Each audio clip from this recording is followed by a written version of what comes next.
Ce beau jeune homme amusant qui rit avec un groupe d'amis s'appelle Abel. Il est agent de distribution des aides pour une ONG locale.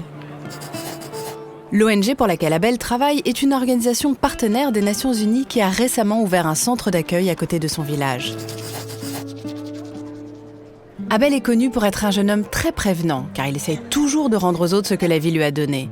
Au travail, il est très attentionné et professionnel avec les bénéficiaires. La jeune femme à qui il dit bonjour est l'une d'entre elles. Elle s'appelle Afrida.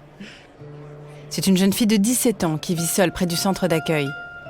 Comme tout le monde ici, elle pense qu'Abel est vraiment sympa. Elle est très timide, mais elle trouve finalement le courage de lui dire bonjour pour la première fois. Mais probablement pas pour la dernière fois.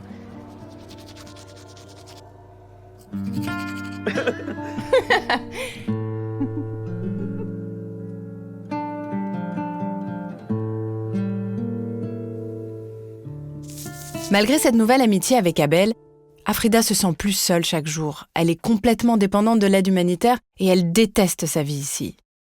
Son amie la plus proche, Lara, la convainc que la seule façon d'avoir une vie meilleure serait de devenir l'amie spéciale d'Abel.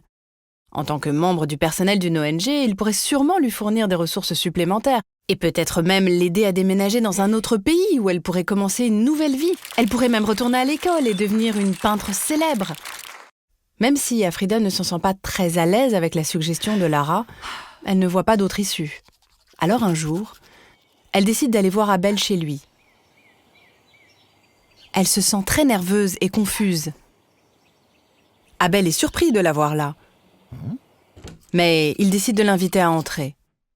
Après avoir bavardé un peu, elle dit finalement à Abel que s'il lui fournit des services et une assistance supplémentaire, elle serait prête à avoir des relations sexuelles avec lui.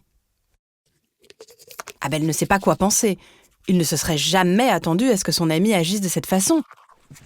Mais Afrida insiste. C'est une belle jeune fille, peut-être un peu trop jeune, mais dans le village d'Abel, les filles de son âge seraient déjà mariées. Non, peut-être qu'il ne devrait pas. Abel se souvient vaguement d'une formation au travail sur la prévention de l'exploitation et des abus sexuels. Malheureusement, il a oublié les détails, car il ne pensait pas que la formation était importante au moment où il l'a suivie. De toute façon, les règles ne s'appliquent probablement pas à lui, pense-t-il, puisqu'il travaille pour une organisation locale. Et puis, c'est Afrida qui lui a fait des avances la première, après tout. Et ils s'apprécient vraiment tous les deux. Alors pourquoi ne l'aiderait-il pas ?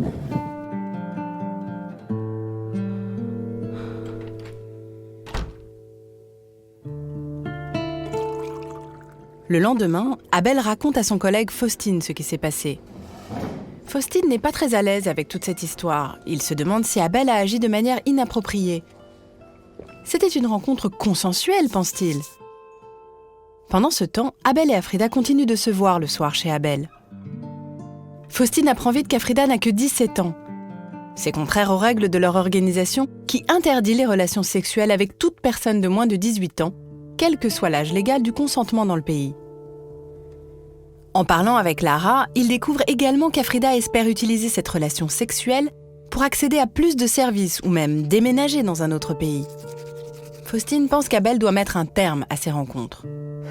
Et si la communauté découvre l'affaire ? Et si Afrida tombe enceinte ? Cela ne serait pas bon pour l'organisation. De plus, Abel aura-t-il des ennuis ? Trop de choses pourraient mal tourner. Faustine dit à son collègue qu'il doit soit arrêter de voir Afrida, soit officialiser leur relation en l'épousant dès que possible. En dehors de cela, Faustine n'est pas sûr de ce qu'il peut ou doit faire d'autre. Alors il décide de ne pas prendre d'autres mesures. J'ai déjà fait part de mes préoccupations à Abel. Ce qu'il fait maintenant dépend de lui.